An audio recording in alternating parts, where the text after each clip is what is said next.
Nunca imaginei que encontraria minha própria mãe de joelhos, as mãos sujas de terra, devorando grãos de milho seco como se fosse a última refeição da vida dela.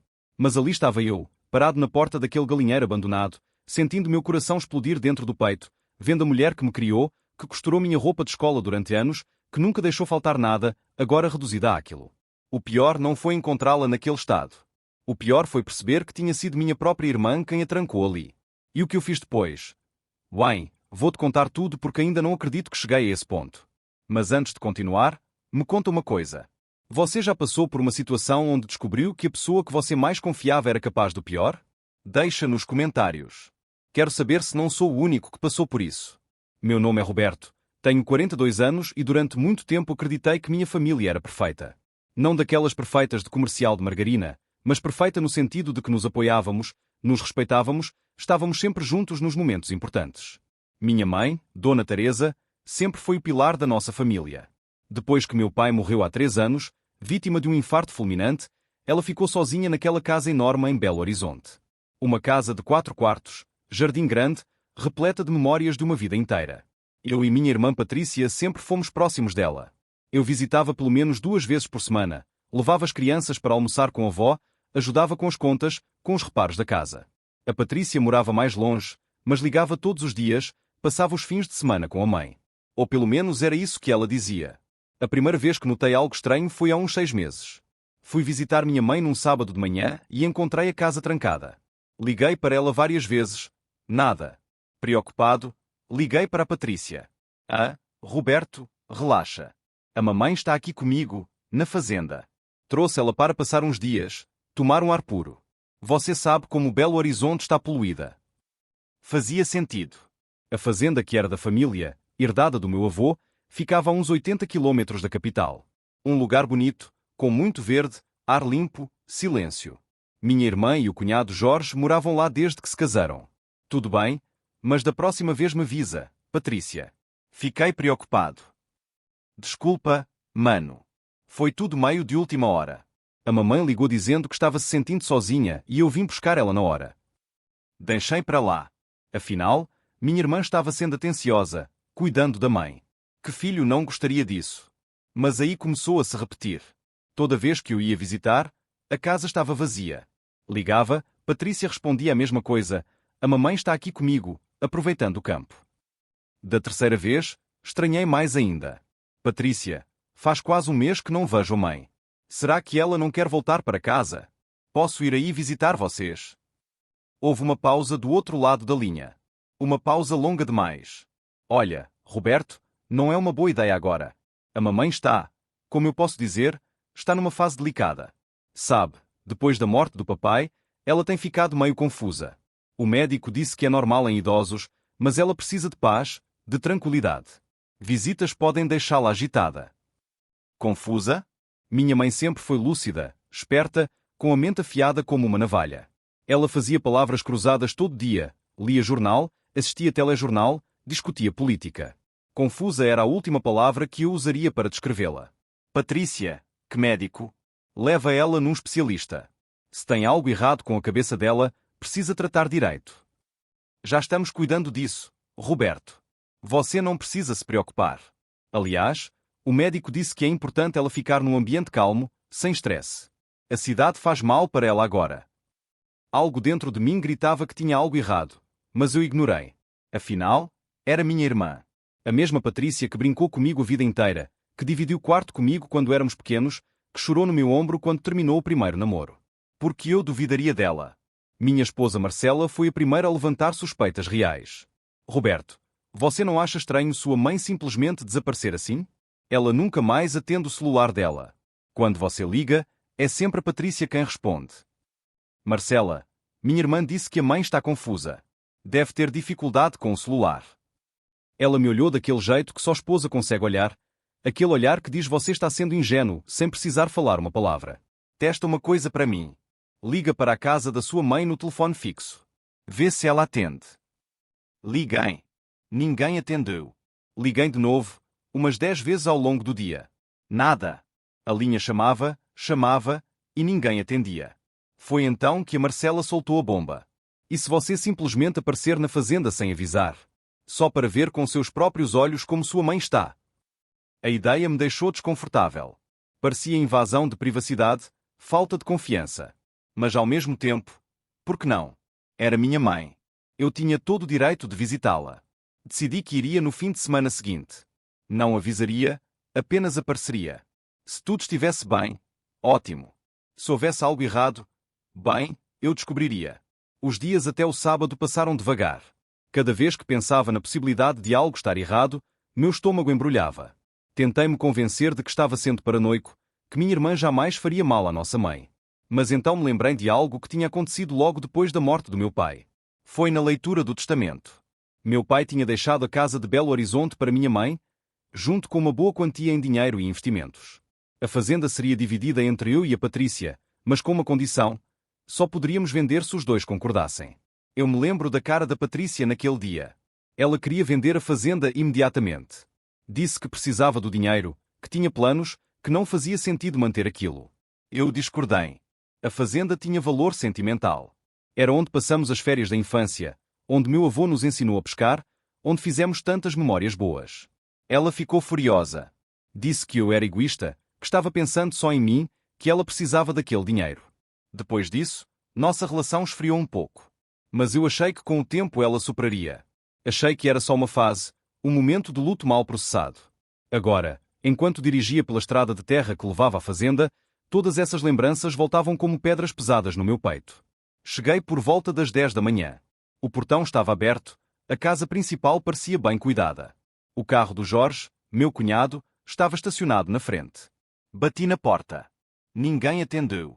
Bati de novo, mais forte. Silêncio. Dei a volta na casa, procurando por alguém. Foi quando ouvi um som baixo, quase imperceptível. Um gemido, um choro. Vinha dos fundos, de onde ficavam as instalações antigas da fazenda. O galinheiro que não usávamos há anos, desde que meu avô morreu. Meu coração começou a bater mais rápido. Segui o som. Quanto mais perto eu chegava do galinheiro, mais claro ficava. Era definitivamente um gemido humano. Fraco, cansado, desesperado. Quando abri a porta daquele galinheiro e vi o que tinha dentro, senti meu mundo desabar. E olha, se você está gostando dessa história, não esquece de apertar o like. Porque o que eu vi ali dentro mudou tudo. Mudou para sempre a forma como eu via minha própria família. Minha mãe estava ali, de joelhos, no chão sujo daquele galinheiro que cheirava a mofo e abandono. Ela tinha o rosto magro, os olhos fundos, as mãos tremendo enquanto pegava grãos de milho seco de uma bacia velha de plástico e levava à boca. Mastigava devagar, com dificuldade, como se cada grão fosse uma pedra que machucava seus dentes. Quando ela me viu parado na porta, a luz do sol entrando atrás de mim, seus olhos se arregalaram.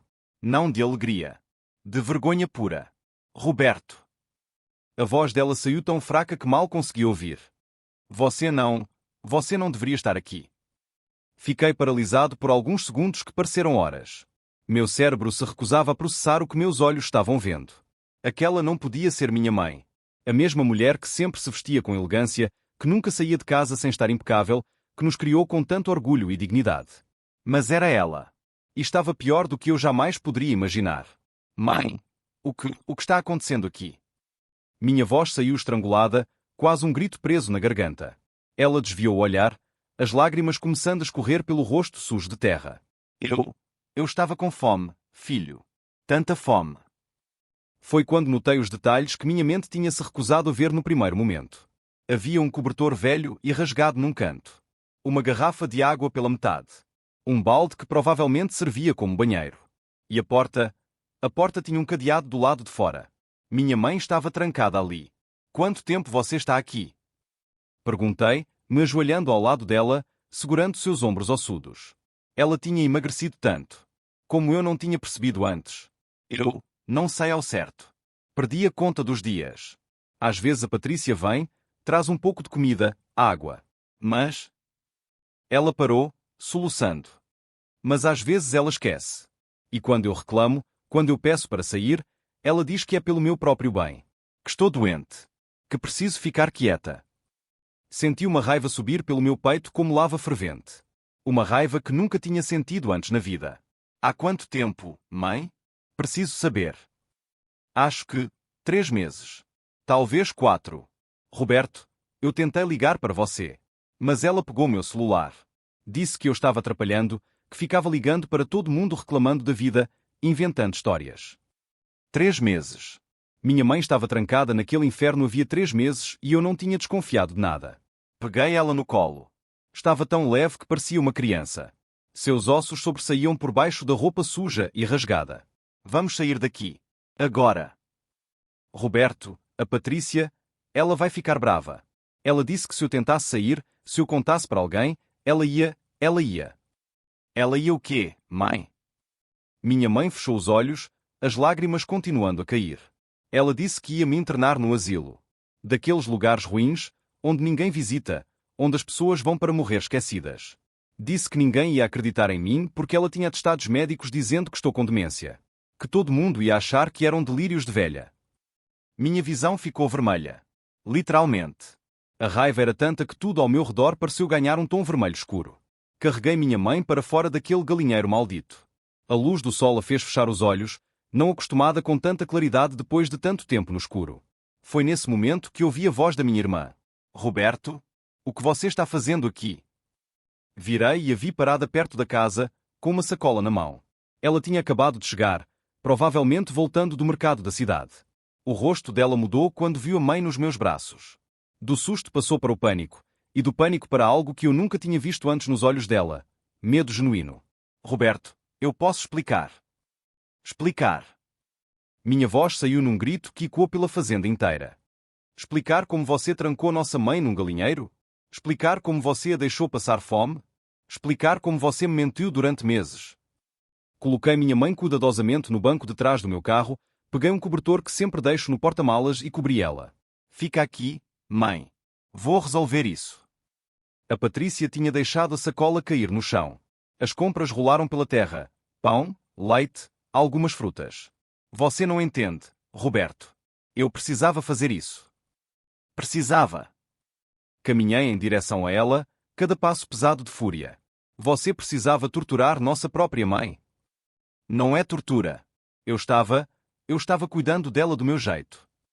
Cuidando? Cuidando. Tive que me controlar para não gritar mais alto. Você a trancou num galinheiro, Patrícia. Deixou ela com fome, sozinha, com medo. Isso não é cuidar de ninguém. Ela começou a chorar, mas eram lágrimas de quem foi pego em flagrante, não de arrependimento genuíno. Você não estava aqui, Roberto. Você não viu como ela ficou depois que o papai morreu. Reclamando de tudo, querendo atenção o tempo todo, me ligando de madrugada, dizendo que estava ouvindo barulhos. Eu tinha minha vida, meu trabalho, meu casamento. Não podia ficar 24 horas cuidando dela. Então você a trancou num galinheiro? Essa era sua solução? Foi quando o Jorge apareceu, saindo da área dos fundos da fazenda. Quando viu a cena, tentou voltar, mas eu o chamei. Jorge! Vem aqui. Você também faz parte disso. Ele se aproximou devagar, com a postura de quem sabia que estava errado, mas tinha escolhido não fazer nada. Roberto, eu tentei conversar com a Patrícia. Várias vezes. Mas ela disse que era temporário, que estava esperando uma vaga num lar para idosos. Que a minha mãe estava sendo um estorvo, certo? Completei a frase dele. E você, como homem, como ser humano, simplesmente aceitou ver uma senhora de 71 anos sendo tratada como animal. Jorge baixou a cabeça, incapaz de olhar nos meus olhos. Foi nesse momento que tudo ficou claro na minha cabeça. Entendi porque a Patrícia tinha feito aquilo. É pela fazenda, não é? Olhei para minha irmã. Você quer vender a fazenda. Mas eu não deixo. Então pensou que se afastasse a mãe de mim, se me convencesse que ela estava doente, confusa, eventualmente eu concordaria em vendê-la e usar o dinheiro para cuidar dela no asilo. O silêncio da Patrícia foi toda a confirmação que eu precisava. E a casa de Belo Horizonte? Também faz parte do plano. Ela limpou as lágrimas com raiva. A mamãe não precisa daquela casa enorme. É desperdício. Com o dinheiro da venda, daria para pagar um bom asilo, investir o resto, garantir o futuro dela. Garantir seu futuro, você quer dizer? Minha voz estava gelada agora. A raiva tinha dado lugar a algo pior. Decepção absoluta. Você nunca se importou com ela. Só quer o dinheiro. E daí se eu quero. Ela explodiu, mostrando finalmente sua verdadeira face. Eu mereço, Roberto. Passei anos trabalhando nessa fazenda, ajudando o papai, cuidando de tudo enquanto você estava na cidade construindo sua empresa, sua vida perfeita. Chega de ser a filha que sacrificou tudo e não tem nada. Então era isso. Olhei para ela como se estivesse vendo uma estranha. Você acha que merece a herança da nossa mãe enquanto ela ainda está viva? Acha que tem direito de decidir o destino dela, de trancá-la como se fosse um cachorro, só para conseguir o que quer? Peguei meu celular. O que você está fazendo? A voz dela ganhou um tom de pânico. Ligando para a polícia. E depois para o Ministério Público. Maus tratos a idosos é crime, Patrícia. Crime grave. Ela correu até mim, tentou pegar o telefone da minha mão. Roberto, não. Pelo amor de Deus, sou sua irmã. Pensa nas crianças, pensa na família. Família. Afastei ela com facilidade. Você destruiu nossa família no momento em que colocou a primeira tranca naquela porta. Agora vai pagar por isso. A ligação foi atendida. Alô, polícia? Preciso reportar um caso de maus tratos a idosos. Enquanto eu falava com o atendente, dando todos os detalhes, vi a Patrícia desabar no chão, chorando. Jorge ficou ao lado dela, sem saber o que fazer, inútil como sempre foi. Do carro, conseguia ver minha mãe me observando pelo retrovisor. Ela não estava mais chorando. Tinha uma expressão que eu conhecia bem da minha infância. Alívio. Alívio de finalmente ter sido resgatada do pesadelo que sua própria filha tinha criado. E você que está assistindo, me diz aqui nos comentários. Você teria chamado a polícia na mesma hora ou tentaria resolver em família primeiro? Porque o que aconteceu depois da chegada da polícia? Bem, isso mudou tudo de uma forma que ninguém esperava. A viatura da polícia chegou em 40 minutos. 40 minutos que pareceram uma eternidade. Fiquei dentro do carro com minha mãe, segurando a mão dela, sentindo como estava gelada apesar do calor do meio-dia. Ela tremia de vez em quando, e eu não sabia se era de frio, de medo ou dos meses de má nutrição. Filho, você tem certeza disso? Ela me perguntou com aquela voz fraca. É sua irmã.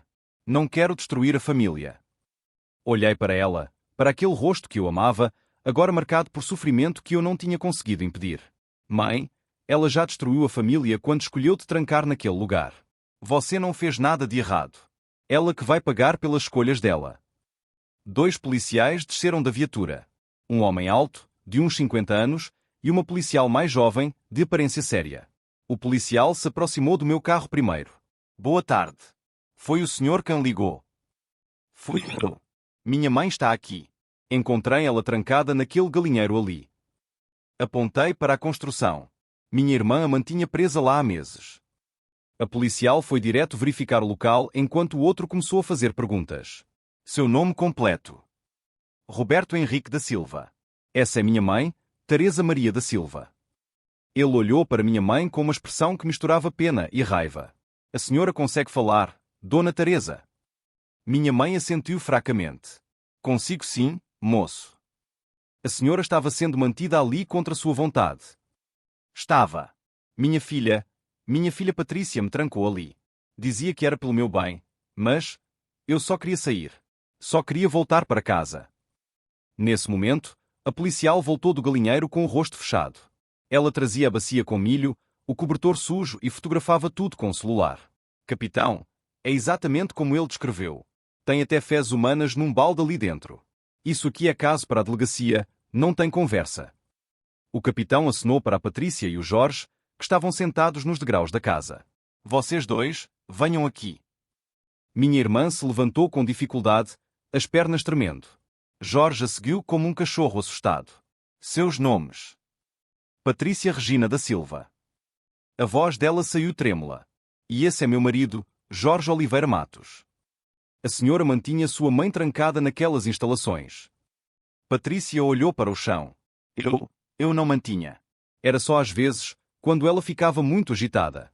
O médico disse que... Que médico? O capitão cortou ela no meio da frase. Tem documentos? Receitas? Algum laudo que comprove que sua mãe precisava desse tipo de contenção? Silêncio. Não tem, né? A policial cruzou os braços. Porque isso aqui não é contenção médica. Isso é cárcere privado e maus tratos. A senhora sabe que pode pegar de 6 meses a 3 anos de prisão só pelo cárcere? Sem contar os maus tratos que podem adicionar mais 1 a 4 anos. O rosto da Patrícia ficou branco como papel. Não era assim. Vocês não entendem. Ela estava ficando difícil, reclamava de tudo, não me deixava viver minha vida. Então a solução era trancar sua própria mãe num galinheiro. A voz do capitão estava carregada de repulsa. A senhora tem noção da gravidade do que fez. Foi quando Jorge tentou intervir. Oficial, foi tudo um mal-entendido. Minha esposa estava sob muito estresse, não sabia o que fazer, a sogra realmente estava complicada E o senhor? A policial se virou para ele. O senhor sabia que a sogra estava naquelas condições. Jorge engoliu seco. Eu sabia, mas... Então o senhor é cúmplice. Sabia do crime e não denunciou. Não ajudou a vítima. Senhor Jorge Oliveira Matos, o senhor também vai ter que nos acompanhar. Não. Espera. Patrícia gritou. Eu assumo tudo. Foi tudo ideia minha. O Jorge ele só não quis se meter. Por favor, deixa ele em paz. O capitão suspirou pesadamente. Olha, vocês dois vão ter que ir para a delegacia prestar depoimento. Vamos fotografar tudo, recolher provas, ouvir a vítima. Depois o delegado decide se vocês vão responder em liberdade ou se vão ficar detidos. Detidos. A voz da Patrícia saiu num grito agudo. Vocês não podem me prender. Eu tenho aulas amanhã. Sou professora, tenho uma reputação. A ironia era tão grande que quase ri. Minha irmã se preocupava com a reputação dela enquanto tinha trancado nossa mãe num galinheiro. A senhora deveria ter pensado nisso antes. A policial não demonstrou nenhuma simpatia. Vamos. Para a viatura. Foi nesse momento que minha mãe falou, a voz ainda fraca mas firme. Moça, eu preciso ir também. Precisa sim, Dona Teresa. Mas a senhora vai como vítima, não se preocupe. E acho melhor a gente levar a senhora direto para o hospital também. Precisa fazer uns exames, verificar seu estado de saúde. Eu vou junto. Disse imediatamente. O capitão concordou. Sem problema. Na verdade, é melhor mesmo. Dona Teresa vai precisar de apoio familiar. Do apoio familiar certo. Ele lançou um olhar de desprezo para Patrícia. Enquanto os policiais colocavam minha irmã e meu cunhado na viatura, consegui ouvir Patrícia chorando, implorando. Roberto, por favor. Fala com eles. Eu sou sua irmã. Não deixa eles me levarem. Não respondi. Apenas entrei no meu carro, onde minha mãe me esperava. Vamos para o hospital primeiro, mãe. Depois a gente vai para a delegacia dar seu depoimento. Tudo bem? Ela assentiu, as lágrimas voltando a cair. Roberto, eu achei que ninguém fosse me encontrar. Achei que ia morrer naquele lugar. Segurei a mão dela com força. Não vai morrer, mãe. Nunca mais vai passar por nada parecido. Eu prometo. O trajeto até o hospital da cidade levou 20 minutos. Durante o caminho, minha mãe começou a me contar coisas que fizeram meu sangue ferver ainda mais. Sabe quando começou, filho? No dia em que assinei o testamento novo. Friei o carro bruscamente, parando no acostamento. Que testamento novo? Uns 2 meses antes de ela me trancar ali. A Patrícia trouxe um advogado na casa de Belo Horizonte. Disse que era importante eu fazer um testamento novo, mais organizado, para evitar problemas depois. Eu confiei nela. Assinei os papéis que o advogado trouxe. Meu coração disparou. Mãe, a senhora leu o que estava assinando. Ela baixou a cabeça, envergonhada. Li, mas não entendi muito bem. Tinha muitos termos jurídicos. O advogado explicou rápido. Disse que era só para facilitar a partilha depois que eu morresse. A Patrícia disse que era pelo meu próprio bem, que assim vocês não iam brigar pela herança. E o que dizia no testamento? Que a casa de Belo Horizonte seria vendida e o dinheiro dividido entre vocês dois. Que a fazenda ficaria com a Patrícia porque ela morava lá e cuidava do lugar. E que havia uma quantia reservada para meus cuidados médicos caso eu precisasse de internação ou tratamento especial. Tratamento especial. Internação. Tudo estava fazendo sentido agora. O plano macabro da minha irmã. Mãe, a senhora entende o que isso significa? Ela planejou tudo. O testamento, te trancar, provavelmente até já tinha um asilo escolhido. Ela ia te internar à força, usar o dinheiro do tratamento especial como quisesse, ficar com a fazenda e com metade da sua casa. Minha mãe soluçou. Mas porquê, Roberto? O que eu fiz de tão errado para minha própria filha me odiar assim? A senhora não fez nada de errado, mãe. Isso é ganância pura. E vamos desfazer tudo isso. Esse testamento não vale nada. Foi feito sob coação, com a senhora sendo manipulada. Voltei a dirigir, mas agora com um propósito ainda mais forte. Não era só sobre resgatar minha mãe. Era sobre destruir completamente o plano da Patrícia e garantir que ela pagasse por cada segundo de sofrimento que causou. No hospital, minha mãe foi atendida imediatamente. A médica que a examinou, doutora Fernanda, ficou visivelmente chocada com o estado dela. Seu nome é Roberto. Ela me chamou no corredor enquanto minha mãe fazia exames. Sou eu. Sua mãe está severamente desnutrida. Desidratada. Tem princípio de anemia. Várias escoriações pelo corpo. Sinais de exposição prolongada a condições insalubres. Ela pausou, o rosto tenso. Quanto tempo ela ficou naquelas condições? 3, talvez 4 meses. A médica fechou os olhos, respirando fundo. É um milagre ela estar viva. Mais algumas semanas e provavelmente teríamos um caso de homicídio, não de maus tratos. A palavra homicídio me atingiu como um soco. Ela vai ficar bem? Vai, mas precisa ficar internada uns dias. Vamos hidratar ela, fazer reposição nutricional, tratar as infecções. E vai precisar de acompanhamento psicológico também. Traumas assim não desaparecem do nada. Concordei com tudo. Quando voltei para o quarto, minha mãe estava deitada na cama do hospital, com soro no braço, parecendo tão pequena, tão frágil. Como está se sentindo? Melhor. A cama é macia. Tem água limpa.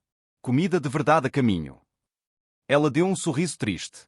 Coisas que a gente acha normais, né? Mas quando a gente perde. Sentei ao lado da cama, segurando a mão dela. Mãe, preciso perguntar uma coisa. A senhora quer realmente que a Patrícia seja processada? Porque se quiser retirar a queixa, eu entendo. Sei que ela é sua filha e... Não. A voz dela saiu firme, mais firme do que tinha ouvido em meses. Não vou retirar nada. O que ela fez? Roberto, ela me tratou pior do que um animal. Me deixou com fome, com sede, com frio, sozinha no escuro. E sabe o pior? O quê? Às vezes ela ia lá, levava um prato de comida, me dava de comer como se fosse um favor enorme. E enquanto eu comia, ela falava. Dizia que era tudo culpa minha. Que eu tinha estragado a vida dela. Que se eu não fosse tão teimosa, tão apegada às coisas, nada disso teria acontecido. As lágrimas escorriam pelo rosto da minha mãe. Ela dizia que quando eu morresse, finalmente ela seria livre. Livre de mim. Senti algo quebrar dentro do meu peito. Não era mais raiva. Era algo mais profundo. Era a morte definitiva do amor que eu ainda tinha pela minha irmã. Então vamos até o fim, mãe. Vamos fazer justiça. Pela senhora, por todas as mães que sofrem nas mãos de filhos ingratos, por todo idoso que é maltratado e ninguém faz nada. Ela apertou minha mão. Obrigada, filho, por não desistir de mim. Nunca, mãe. Nunca vou desistir da senhora. Naquela noite, enquanto minha mãe dormia no hospital, fiquei pensando em tudo que tinha acontecido. E também no que ainda estava por vir. Porque se você acha que essa história termina aqui, está muito enganado. O que descobri nos dias seguintes sobre o plano da minha irmã foi ainda mais chocante. E o que eu fiz para garantir que ela pagasse por tudo? Bem, alguns diriam que fui longe demais. Mas eu diria que foi exatamente o necessário. E se você concorda comigo, deixe um like aqui para eu saber que não sou o único que acha que às vezes a justiça precisa de uma ajudinha extra. No dia seguinte, acordei na cadeira ao lado da cama da minha mãe no hospital.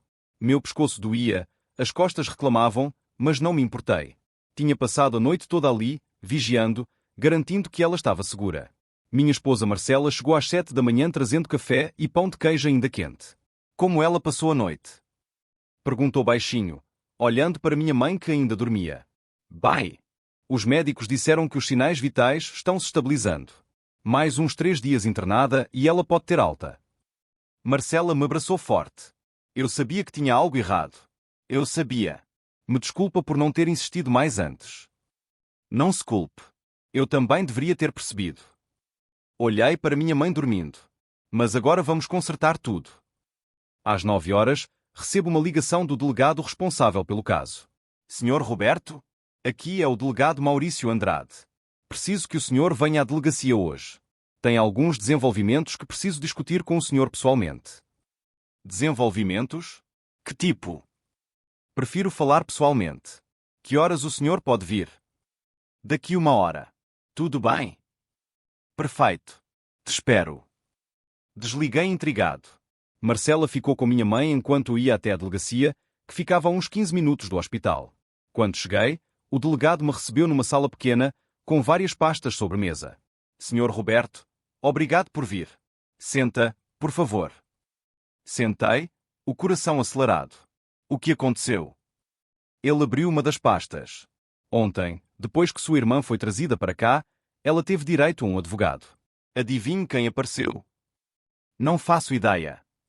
Dr. Augusto Ferreira. O mesmo advogado que, segundo sua mãe, elaborou aquele testamento suspeito. Meus olhos se arregalaram. E aí? Aí que ficou interessante. O Dr. Augusto chegou aqui todo pomposo, dizendo que sua irmã era uma pessoa respeitável, professora, sem antecedentes, que tudo não passava de um mal-entendido familiar. Disse que sua mãe estava senil, que sua irmã só estava tentando protegê-la. Isso é mentira. Minha mãe está lúcida. Eu sei. Mas escuta o que aconteceu depois. Ele se inclinou para frente. Pedi para ele me mostrar os tais laudos médicos que comprovavam a suposta demência da sua mãe. Ele disse que estavam sendo providenciados. Então perguntei sobre o testamento, se ele tinha uma cópia. E? Ele ficou nervoso. Disse que era confidencial, que não podia compartilhar sem autorização da cliente. Eu disse que não estava pedindo para compartilhar, apenas confirmando se ele tinha elaborado o documento. Sabe o que ele fez? Balancei a cabeça. Mentiu. Disse que nunca tinha elaborado testamento nenhum para a Dona Teresa. Que eu devia estar confundindo ele com outro advogado. Senti um frio na espinha. Mas minha mãe disse. Exatamente. Sua mãe disse que foi ele. Descreveu ele. Alto, cabelos grisalhos, óculos de armação grossa, uma marca de nascença no pescoço. Bateu perfeitamente com o Dr. Augusto. Então ele está mentindo. Não só mentindo. Está encobrindo um crime. Falsificação de documento público, coação de idoso vulnerável, possivelmente até estelionato se conseguirmos provar que tinha interesse financeiro nisso tudo. O delegado abriu outra pasta. Mas aqui está a melhor parte. Mandei um dos meus investigadores fazer uma pesquisa rápida sobre o Dr. Augusto. Adivinha com quem ele é casado? Meu coração quase parou. Não. Sim. Com a prima da sua irmã, Luciana Ferreira. Elas são próximas desde criança. E mais, o Dr. Augusto estava até o pescoço em dívidas. Devia para banco, para agiotas, estava prestes a perder o escritório. Tudo fazia sentido agora. Então foi um complô. A Patrícia prometeu dinheiro para ele ajudar no golpe da herança. É exatamente o que estamos investigando. Já mandei buscar os registros financeiros dos dois. Se houver transferências suspeitas, pagamentos estranhos, vamos descobrir. Me recostei na cadeira, tentando processar tudo. Delegado, tem como anular esse testamento? Pode deixar comigo. Vou oficiar o juiz hoje mesmo. Com sua mãe sob coação e sendo mantida em cárcere, qualquer documento assinado nesse período é automaticamente nulo. Mas vai precisar da ajuda de um bom advogado para garantir que seja feito direitinho. Já sei quem chamar. Meu sócio é advogado. Dos bons. Ótimo. Agora, sobre sua irmã e seu cunhado. Ele pausou. Decidi manter os dois detidos por mais 72 horas. Vou pedir conversão para prisão preventiva. O crime é grave, tem risco de fuga e especialmente risco de ameaça à vítima. Obrigado, delegado. Não me agradeça. Estou só fazendo meu trabalho. Mas entre nós. Ele me olhou nos olhos. Casos assim me deixam doente. Ver filhos tratando os próprios pais como lixo é revoltante. Saí da delegacia com um misto de alívio e raiva. Alívio porque a justiça estava funcionando. Raiva porque descobri que o plano era ainda mais elaborado do que imaginava. Liguei para meu sócio, Dr. Fernando Lopes, ainda do estacionamento. Fernando, preciso de você. É urgente. Expliquei tudo. Cada detalhe sórdido do que minha irmã tinha feito. Roberto, isso é grave. Muito grave. Mas conseguimos reverter tudo. Vou preparar uma ação de anulação do testamento hoje mesmo. E vou requerer que sua mãe seja submetida a uma avaliação psiquiátrica independente para provar que está lúcida. Quanto tempo isso leva? Se trabalharmos rápido, uns 15 dias para anular o testamento. A avaliação psiquiátrica podemos fazer essa semana mesmo. Faz tudo, Fernando. Qualquer coisa que precisar, eu pago. Roberto, você é meu sócio há 10 anos. Não vou cobrar nada. Isso é pessoal agora. Voltei para o hospital com um pouco mais de esperança. Mas quando entrei no quarto da minha mãe, encontrei uma cena que não esperava. Ela estava acordada, sentada na cama, e ao lado dela estava minha filha, Isabela, de apenas 16 anos. Isa? Como você soube? Minha filha se levantou, os olhos vermelhos de choro. A mamãe me contou tudo. Pai, como a tia Patrícia pôde fazer isso? Minha mãe segurava a mão da neta, acariciando ela. Vovó está bem agora, minha linda. Graças ao seu pai. Isabela veio me abraçar, soluçando. Eu sempre achei a tia Pat meio estranha, mas nunca pensei que ela fosse capaz de algo assim. Sentei na cama ao lado delas. Isa, tem coisas nessa vida que a gente não consegue entender. A ganância faz as pessoas fazerem coisas terríveis. Mas o importante é que a vovó está segura agora. Minha filha limpou as lágrimas. Posso fazer alguma coisa para ajudar? Qualquer coisa. Foi minha mãe quem respondeu. Você já está ajudando, querida. Só de estar aqui, me dando carinho. Isso vale mais do que qualquer dinheiro do mundo. Passamos a tarde juntos ali no hospital. Isabela contou histórias da escola, mostrou fotos no celular, fez minha mãe rir pela primeira vez em meses. Foi bonito de ver. Foi cura pura. Mas a noite trouxe uma surpresa inesperada. Por volta das 8 horas, a enfermeira veio me chamar. Senhor Roberto? Tem uma pessoa lá embaixo querendo falar com o senhor. Disse que é urgente. Quem é? Não quis dizer o nome. Só disse que era familiar da Patrícia. Desci desconfiado.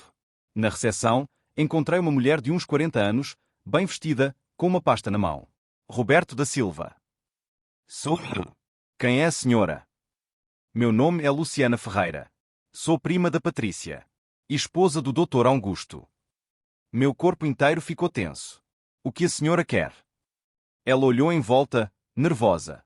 Podemos conversar em particular. Fomos até o estacionamento. Ela acendeu um cigarro com mãos trêmulas. Eu vim pedir desculpas. E para entregar isso. Ela me estendeu a pasta. Abri. Dentro tinha uma cópia do testamento fraudulento, e-mails trocados entre ela, Patrícia e o marido dela. E extratos bancários. O que é isso? É a prova de tudo. Do golpe inteiro. A Patrícia pagou 50 mil reais para meu marido fazer aquele testamento. Prometeu mais 100 mil quando conseguisse vender a fazenda e a casa. Ela soltou a fumaça do cigarro. Eu não sabia de nada no começo.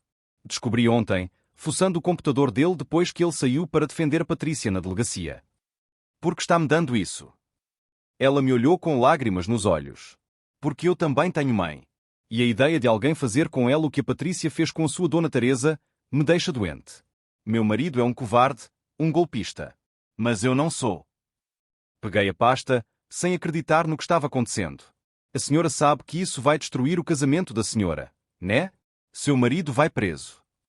Eu sei. E já liguei para meu advogado pedindo divórcio. Também já fiz uma cópia disso tudo e entreguei para o delegado Maurício. Ele disse que com essas provas, consegue enquadrar meu marido como coautor de tudo. Luciana, eu não sei o que dizer. Não precisa dizer nada. Só cuida bem da sua mãe. E não deixa a Patrícia se safar disso. Ela sempre foi arrogante, sempre achou que era melhor que todo mundo, que merecia mais. Mas isso passou de todos os limites. Ela jogou o cigarro no chão e pisou em cima. Uma última coisa. Naquela pasta tem também gravações. A Patrícia ligava para meu marido quase todo dia. Planejando tudo. Tem uma gravação específica que você precisa ouvir. É pesada. Mas é importante. Que gravação? A do dia que ela decidiu trancar sua mãe no galinheiro. Ela explica tudo. Os motivos, o plano, até quanto tempo planejava deixar ela lá. Senti um arrepio percorrer minha espinha. Obrigado, Luciana. De verdade. Não me agradeça. Só estou fazendo certo.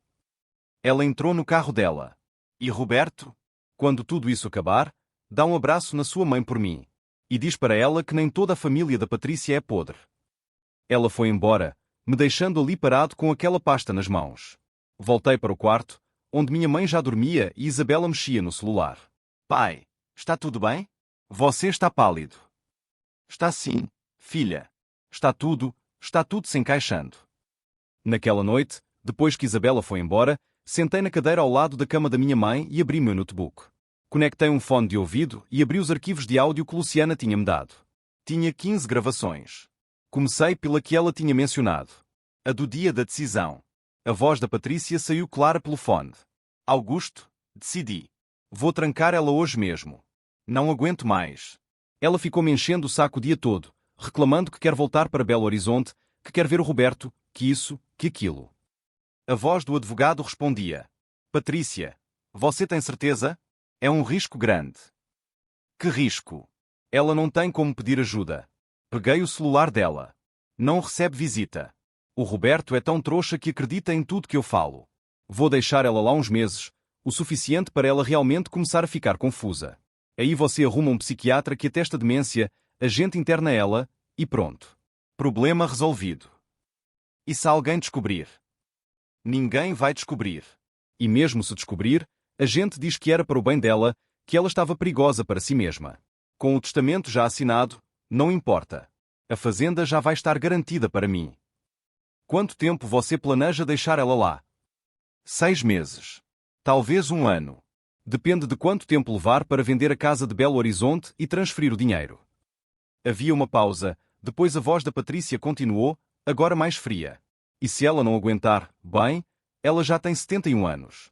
Ninguém vai estranhar se uma senhora dessa idade morrer de causas naturais. Tive que pausar a gravação. Minhas mãos tremiam de raiva. Minha irmã não estava apenas maltratando nossa mãe. Estava literalmente esperando que ela morresse. Olhei para minha mãe dormindo na cama do hospital, tão frágil, tão vulnerável, e tomei uma decisão. Ia usar cada segundo daquelas gravações. Cada e-mail. Cada extrato bancário. Ia garantir que Patrícia e aquele advogado maldito pagassem pelo resto das vidas deles.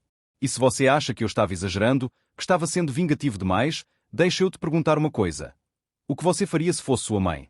Se fosse alguém que você ama sendo tratado como lixo, sendo deixado para morrer? Comenta aqui embaixo. Porque a história ainda não acabou. E o que eu descobri depois sobre onde o dinheiro da minha mãe estava indo? Isso foi a gota d'água. Passei a madrugada inteira escutando aquelas gravações. Cada uma era pior que a anterior. Na gravação número 7, Patrícia discutia com o advogado sobre como falsificar atestados médicos. Augusto, você conhece algum médico que assine qualquer coisa por dinheiro? Preciso de pelo menos 3 laudos dizendo que minha mãe está com demência avançada. Conheço um. Dr. Salo. Trabalha numa clínica particular em Contagem. Ele assina o que você quiser, mas cobra caro. Quanto? Uns 10 mil por laudo. 30 mil no total então. Tudo bem. Quando a fazenda for vendida, isso vai ser fichinha. Na gravação número 12, ela conversava com alguém sobre a venda da casa de Belo Horizonte. Oi, Patrícia. Sobre aquela casa que você mencionou, já conseguiu a procuração da sua mãe? Ainda não, mas é questão de tempo. Ela vai assinar tudo que eu colocar na frente dela. Está tão debilitada que mal consegue segurar a caneta. E o outro filho? O Roberto. Aquele idiota? Ele nem desconfia de nada. Tão ocupado com a empresinha dele que nem percebe o que está acontecendo debaixo do nariz. Cada palavra era como uma facada. Não era só o crime contra minha mãe. Era a forma como falavam de mim, como se eu fosse um completo imbecil. Talvez eu tivesse sido mesmo. Por confiar cegamente. Por não investigar antes. Mas isso ia mudar. Agora. Quando o sol nasceu, já tinha transcrito as partes mais importantes das gravações e enviado tudo para o Fernando, meu advogado, e para o delegado Maurício. Minha mãe acordou por volta das 7. Roberto, você dormiu aqui de novo? Dormi, mãe. Mas está tudo bem. Como a senhora está se sentindo? Melhor. Muito melhor. A médica disse que se continuar assim, amanhã já posso ter alta. Sentei na beirada da cama. Mãe, preciso te contar algumas coisas. Sobre o que descobri ontem. Contei tudo. Sobre Luciana. Sobre as gravações. Sobre os planos da Patrícia de deixá-la no galinheiro por até 1 ano. Sobre a possibilidade de deixá-la morrer. Vi as lágrimas escorrerem pelo rosto da minha mãe, mas dessa vez não eram só de tristeza. Tinha raiva ali também. Ela realmente me odiava tanto assim. Não era ódio, mãe. Era ganância. Pura ganância. Ela ficou em silêncio por um longo momento. Roberto, quero que você faça uma coisa por mim. O que for. Quero mudar meu testamento. O verdadeiro. Quero garantir que a Patrícia não receba um único centavo do que é meu. Mãe, a senhora tem certeza? É sua filha, ainda assim. Ela deixou de ser minha filha no momento em que me trancou naquele galinheiro. A voz dela estava firme agora. Uma filha não faz isso com a mãe. Uma filha não planeja a morte da própria mãe só por dinheiro. Está bem.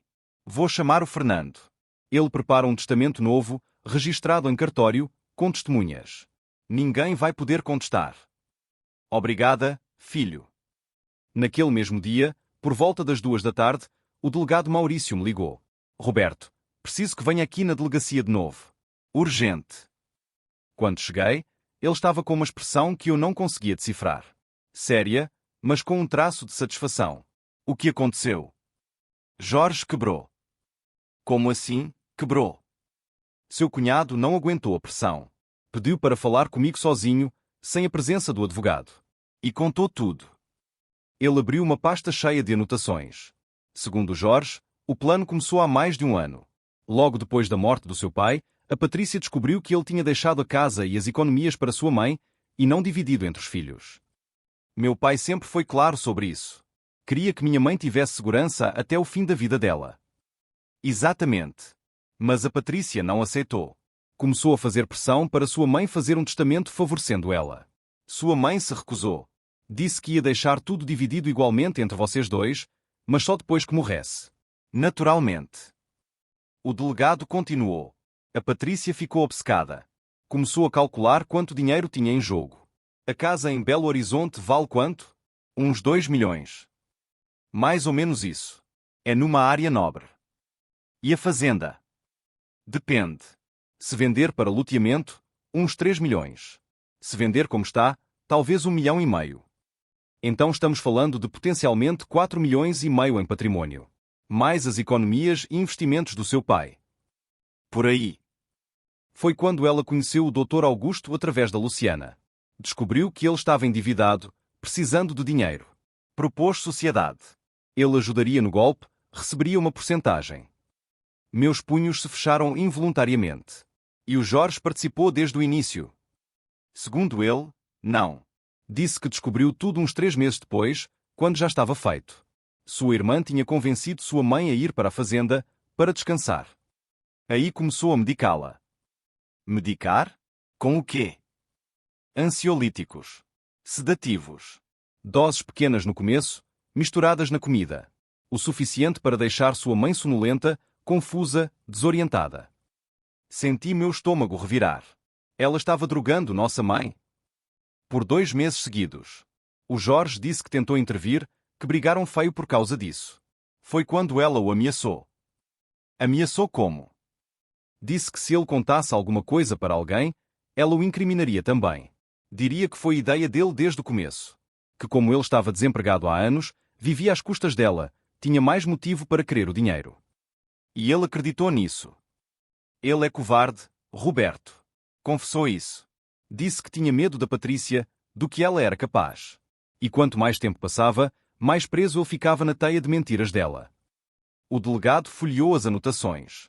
Foi ele que contou sobre o galinheiro. Disse que a Patrícia começou a trancar sua mãe lá como castigo, quando ela tentava ligar para você ou pedia para voltar para casa. No começo era só algumas horas. Depois um dia inteiro. Até que virou permanente. Meu Deus! Tem mais. O Jorge também confessou que sua irmã estava desviando as economias da sua mãe. Pequenas quantias todo mês. 500 aqui, 1000 ali. Usava o cartão de crédito dela para compras pessoais.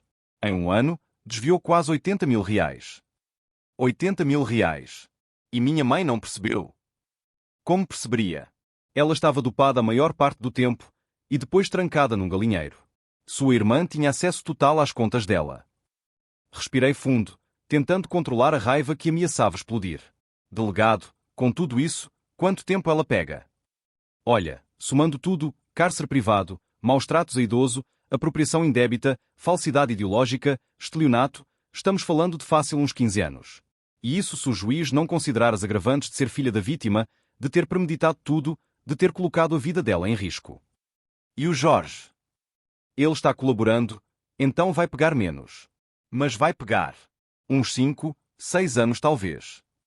E o advogado? Esse vai se ferrar bonito. Além dos crimes em parceria com sua irmã, ele está respondendo por exercício ilegal da profissão, a OAB já suspendeu ele, E tem mais umas 3 ações de clientes que ele roubou. Vai pegar pelo menos 10 anos. Saí da delegacia com sentimentos contraditórios. Alívio porque a justiça estava sendo feita. Mas também uma tristeza profunda de ver até onde a ganância tinha levado minha própria irmã. Voltei ao hospital e encontrei uma cena reconfortante. Minha esposa Marcela tinha levado meu filho mais novo, Pedro, de apenas 10 anos. Ele estava na cama do hospital com minha mãe, mostrando desenhos que tinha feito na escola. Vó, esse aqui é você. Desenhei a senhora num jardim bem bonito, com flores coloridas. Minha mãe segurava o desenho com lágrimas nos olhos. Está lindo, meu amor. É o desenho mais bonito que já vi na vida. Marcela veio-me beijar. E aí? Como foi na delegacia? Contei tudo baixinho, longe das crianças. Ela balançou a cabeça, incrédula. Roberto, quem diria que a Patrícia era capaz disso tudo? Eu não diria. Nunca. A gente cresceu junto, Marcela. Brincávamos juntos. Ela me defendia dos valentões na escola. Como alguém muda tanto assim? Não mudou, amor. Só mostrou quem sempre foi por dentro. A máscara caiu. Talvez ela estivesse certa. No dia seguinte, minha mãe recebeu alta do hospital. Levei ela direto para minha casa. Nem pensar em deixá-la sozinha na casa de Belo Horizonte, ou pior ainda, o mandá-la de volta para a fazenda. Preparamos o quarto de hóspedes com tudo que ela precisava. Marcela foi um anjo, comprando roupas novas, produtos de higiene, até reformando o quarto para ficar mais aconchegante. Dona Teresa, a senhora fica aqui o tempo que precisar. Essa casa é sua também. Minha mãe abraçou minha esposa com força. Obrigada, filha. Obrigada por cuidar tão bem do meu filho e agora de mim também. Naquela noite, enquanto jantávamos todos juntos, eu, Marcela, minha mãe, Isabela e Pedro, senti algo que não sentia há muito tempo. Família de verdade. Não aquela baseada em obrigação ou interesse, mas baseada em amor genuíno, em cuidado mútuo, em respeito. Pai, Isabela perguntou enquanto ajudava a recolher a mesa, a tia Pat vai ficar presa por muito tempo. Vai, filha. Bastante tempo. E você está triste por isso? Pensei por um momento antes de responder. Estou triste pela pessoa que ela poderia ter sido. Pela irmã que eu achei que tinha. Mas não estou triste pela justiça que está sendo feita. Ela fez escolhas horríveis, e escolhas têm consequências. A vovó está triste. Olhei para minha mãe, que estava na sala com Pedro, vendo um filme de animação. Acho que ela está mais aliviada do que triste. Aliviada de estar em segurança. De estar cercada de gente que realmente se importa com ela. Na semana seguinte, Fernando veio em casa com o Novo Testamento pronto. Dona Teresa, a senhora precisa ler tudo com calma e ter certeza absoluta de que é isso que quer. Minha mãe leu cada linha, cada cláusula. Quando terminou, pegou a caneta sem hesitar. Tenho certeza absoluta. O testamento era claro, eu herdaria tudo. A casa, a fazenda, as economias, os investimentos. Tudo. A Patrícia não receberia nada. Nem se ela contestasse, porque o documento explicava detalhadamente os motivos da deserdação. Está feito, disse Fernando depois que registramos tudo em cartório com 3 testemunhas independentes. Agora ninguém pode contestar. Está blindado juridicamente. Mas eu não queria o dinheiro. Não era sobre isso. Mãe, quando a senhora, bem, daqui muitos e muitos anos, eu vou usar parte desse dinheiro para criar um abrigo para idosos. Um lugar digno, onde pessoas vulneráveis possam viver com respeito e cuidado. Os olhos dela brilharam. Em memória do seu pai. Em memória do senhor e da senhora. Para que nenhum outro idoso passe o que a senhora passou. Ela me abraçou, chorando. Seu pai estaria tão orgulhoso de você. 2 semanas depois, o julgamento de Patrícia foi marcado. Seria dali a 2 meses. O advogado dela tentou de tudo. Pediu liberdade provisória, negada. Pediu transferência para prisão domiciliar, negada. Tentou alegar problemas psicológicos. O psiquiatra do presídio atestou que ela estava perfeitamente sã, apenas manipuladora. E durante todo esse tempo, ela tentou-me ligar. Dezenas de vezes. Do presídio, através de outros detentos, até conseguiu o meu número do WhatsApp. As mensagens eram sempre a mesma coisa. Roberto, por favor, me perdoa. Eu estava desesperada. Não pensava direito. Não deixa eu apodrecer aqui. Mano, sou sua irmã. Lembra de quando éramos pequenos? De tudo que vivemos juntos. Isso não pode acabar assim. Pelo amor de Deus, tira essa queixa. A mãe já está bem. Não precisa disso. Eu juro que nunca mais faço nada parecido. Bloqueei todos os números. Todas as tentativas de contato. Porque não era sobre perdão. Era sobre justiça. E se você está se perguntando se eu fiz a coisa certa, se fui duro demais, deixe eu te fazer uma pergunta. Você perdoaria alguém que planejou a morte da sua mãe? Alguém que a trancou num galinheiro, a deixou passar fome, a drogou, roubou dela? Comenta aí. Porque eu preciso saber se sou o único que acha que algumas coisas são imperdoáveis. E a história ainda não acabou. Porque no dia do julgamento, bem, o que aconteceu naquele tribunal surpreendeu todo mundo. Inclusive a mim. Respirei fundo, tentando controlar a raiva que ameaçava explodir. Delegado, com tudo isso, quanto tempo ela pega?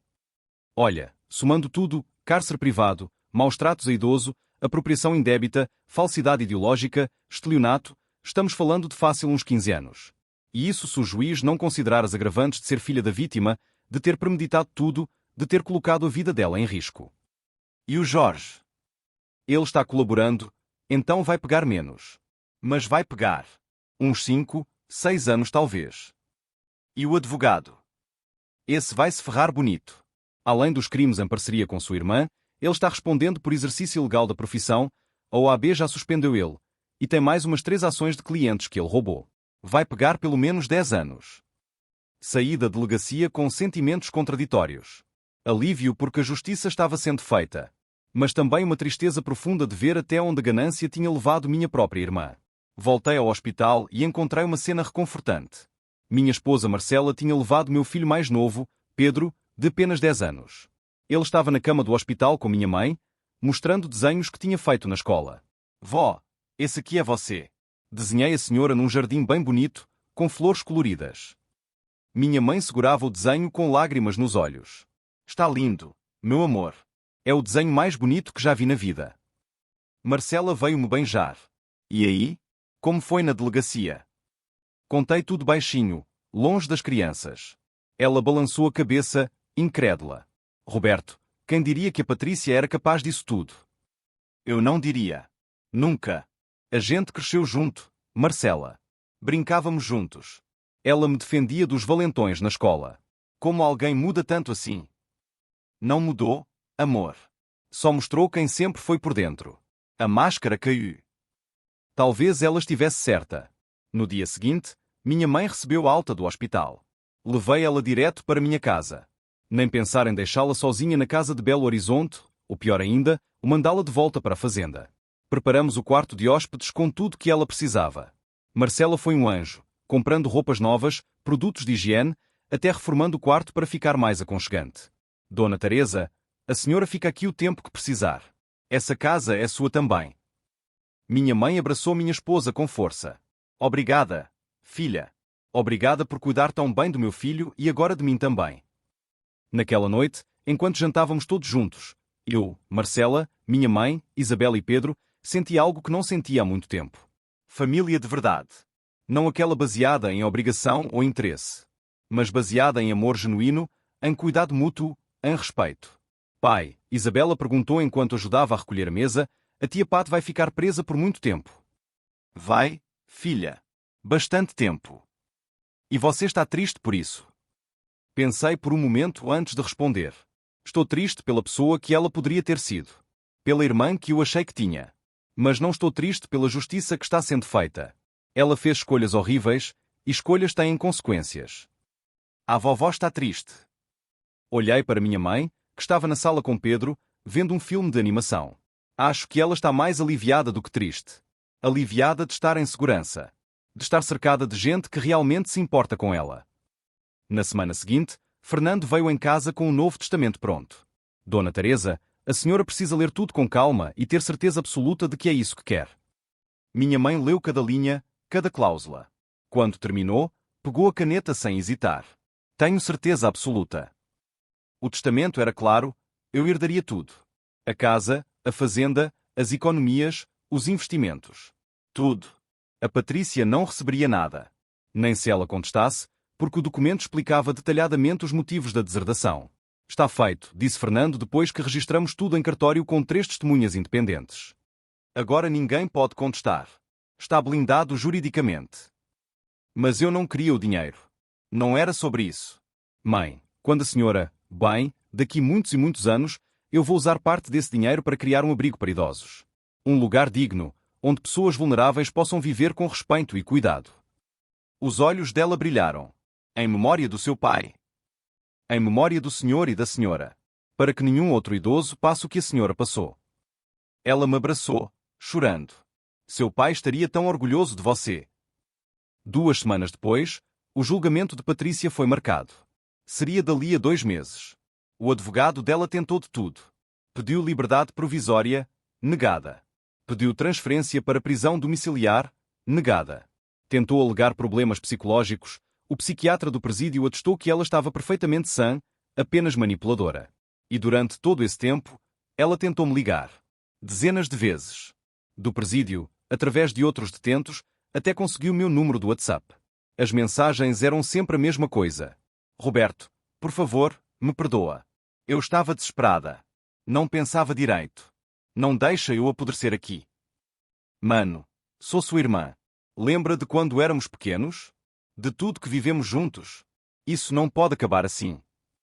Pelo amor de Deus, tira essa queixa. A mãe já está bem. Não precisa disso. Eu juro que nunca mais faço nada parecido. Bloqueei todos os números. Todas as tentativas de contato. Porque não era sobre perdão. Era sobre justiça. E se você está se perguntando se eu fiz a coisa certa, se fui duro demais, deixa eu te fazer uma pergunta. Você perdoaria alguém que planejou a morte da sua mãe?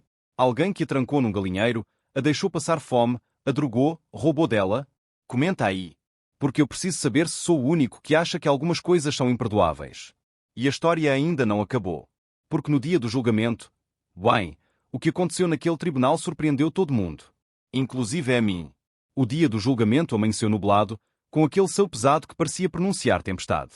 Acordei às 5 da manhã, incapaz de continuar dormindo.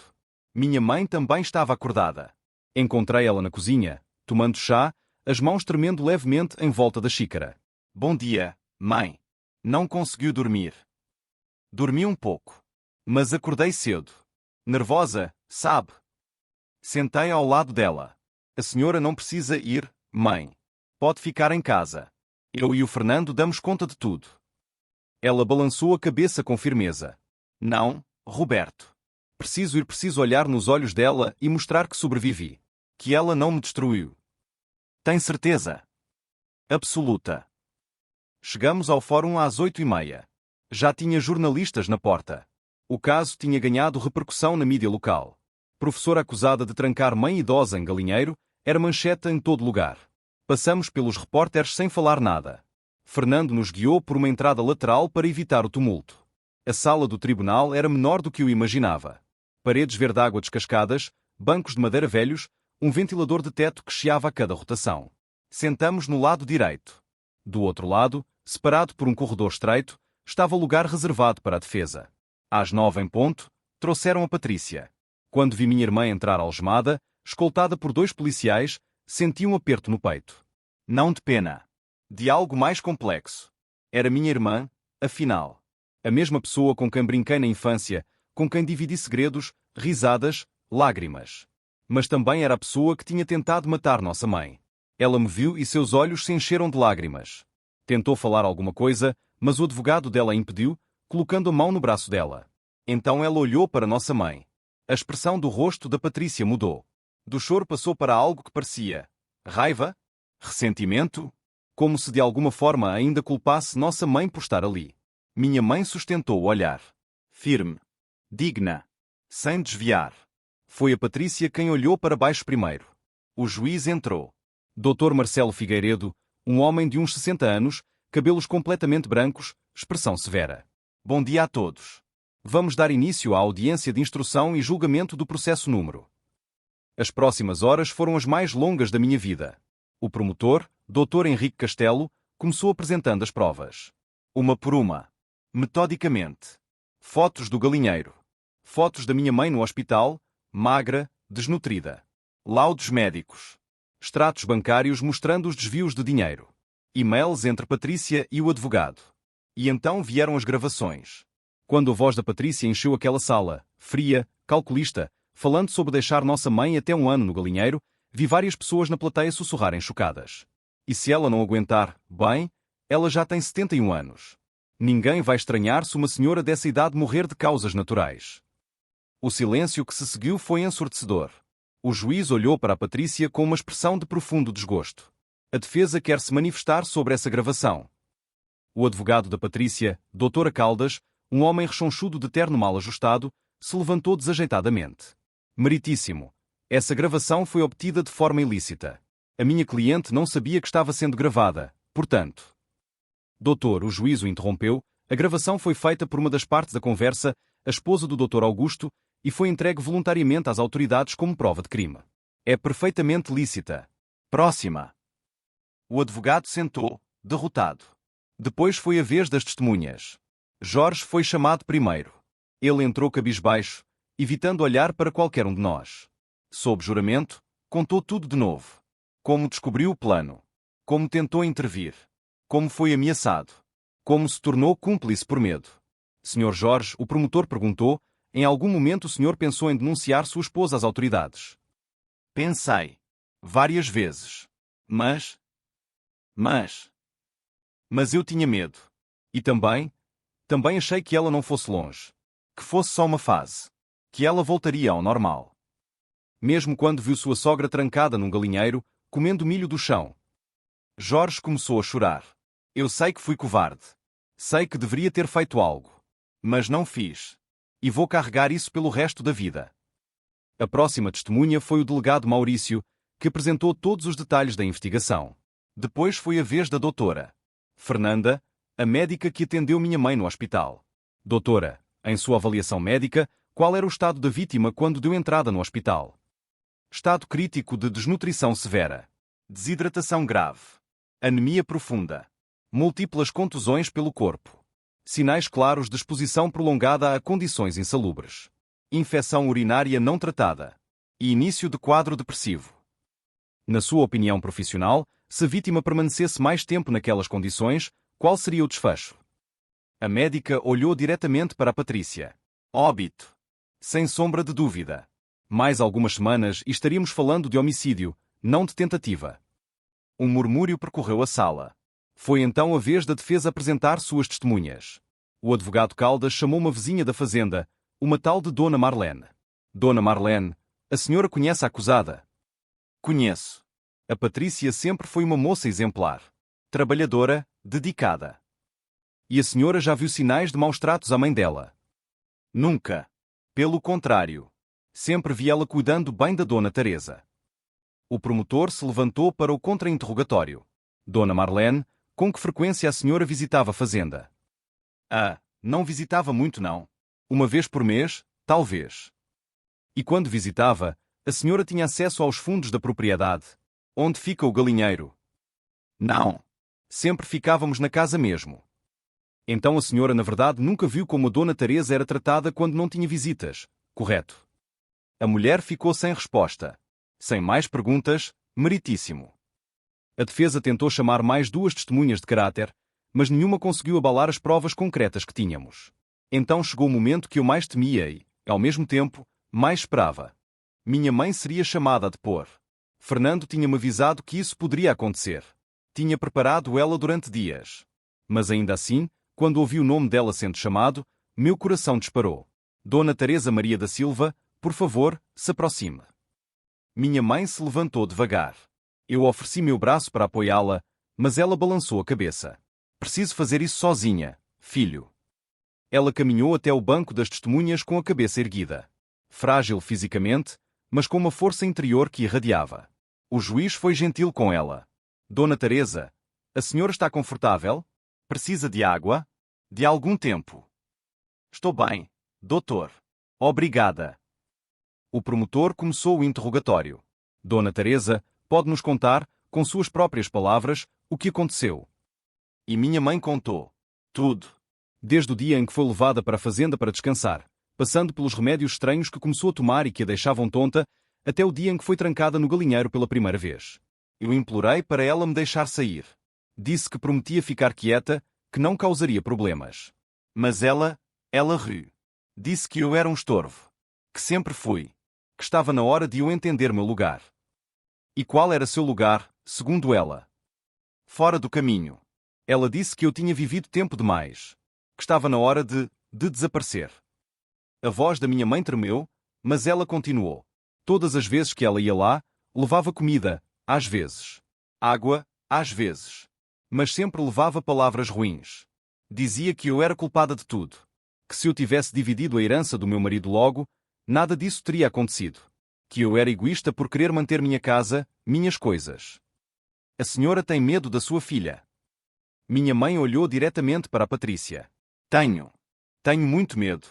Porque percebi que ela é capaz de qualquer coisa quando quer algo. Até de me matar. A senhora acredita que sua vida estava em perigo? Acredito. Se meu filho não tivesse me encontrado quando encontrou, eu teria morrido naquele galinheiro. Sozinha. Com fome. Com frio. Como um animal abandonado. As lágrimas finalmente escorreram pelo rosto dela, mas sua voz permaneceu firme. Foi quando o advogado da Patrícia se levantou para o contra-interrogatório. Dona Teresa, a senhora não acha que está exagerando um pouco?